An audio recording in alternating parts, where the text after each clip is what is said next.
friends, Nibs again. I wanted to do a real quick one for you guys. Show you what I did to improve the trigger on my Weihrauch HW70. Now I've read a few places this is actually an HW70A, and apparently when they went to this black plastic stock later in production they started calling it a 70A. I'm not sure if the older ones, they had some with some wood grips, I believe.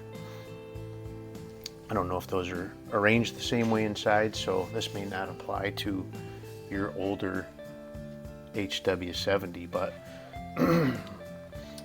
so got the action out of the stock right now, and I'm not going to take it back apart again, but I'm going to show you the parts that I did work on, and it made a major improvement. I mean, it wasn't an impossible, terrible trigger like some of the other, like that Ruger Mark IV that I've worked on, but it was, you had to take up. It's like a two-stage trigger. You had to take up, and then there was, you could feel it was gritty. You could feel it was, there was something dragging there. So, and I did find one piece that was definitely had some machining marks on there, and that was causing like a ratchet tooth inside, and I'll show you.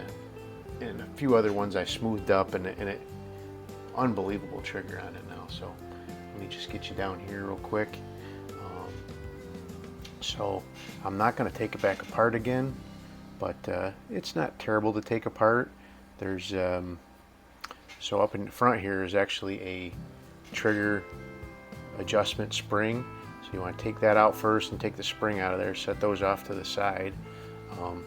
You do want to be real careful when you're taking this apart. There are some really tiny springs, so they're right down inside of this channel here on either side of this silver bar,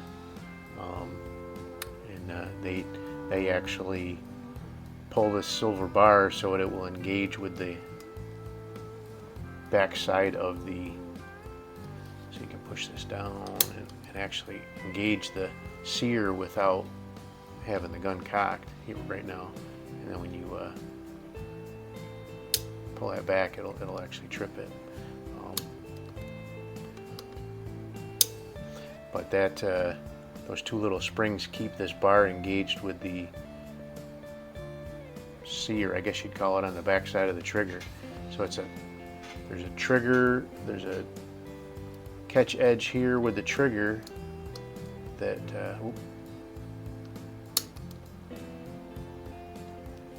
this bar is underneath the little catch edge on the trigger. That's one place that I did polishing on both the bar and the little piece of metal that's inside the trigger there, and then I greased them really good with some Teflon grease.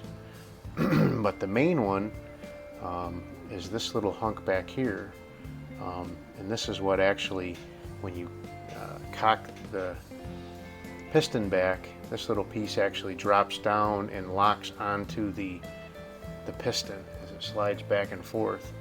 And the bottom side of this, there's a little hook there, and that little hook, on the inside of the hook, the piston would come back and catch on that, and then when you pull the trigger, this piece would move out of the way and the piston would go forward and shoot the bullet. Well, this inside edge of that hook had machining marks running in this direction, so when it caught onto the piston as it was coming, it was like a step edge, and you could feel that grittiness in the trigger as it was trying to come off of there. And I smoothed that up, and one other place that I believe that made the biggest difference out of everything, but one other place is this little surface between this bar and this piece down that goes down and catches the piston. The place where these two pieces made up, they do actually kind of slide on top of each other, and so I polished that up to kind of smooth that area up as well. So I'm not sure that'll help out with the actual firing, because when that comes into play is when you're actually cocking the gun. But it does seem like the cocking force is, if not lighter, at least a bit smoother. And then also this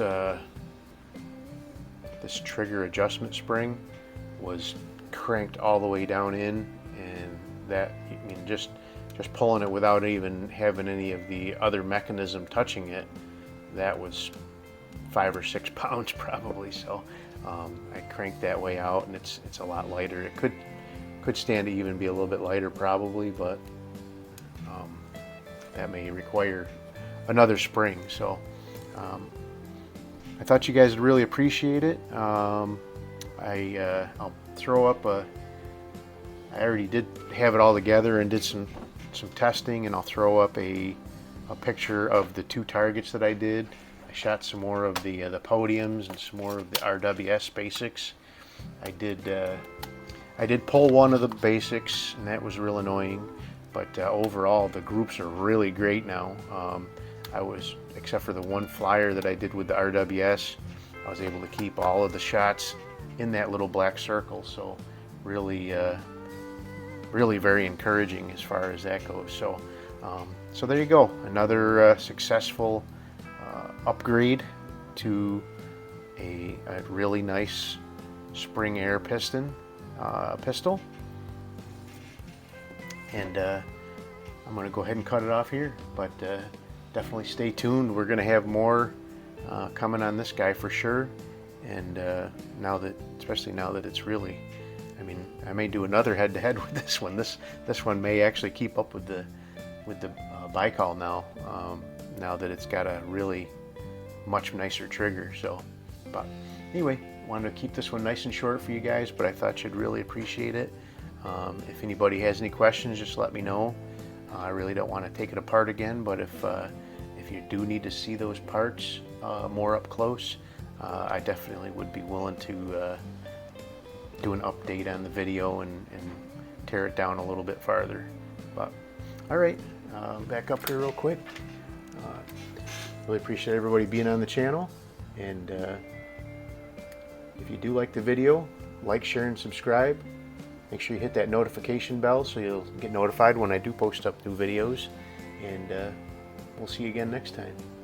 Have a great day.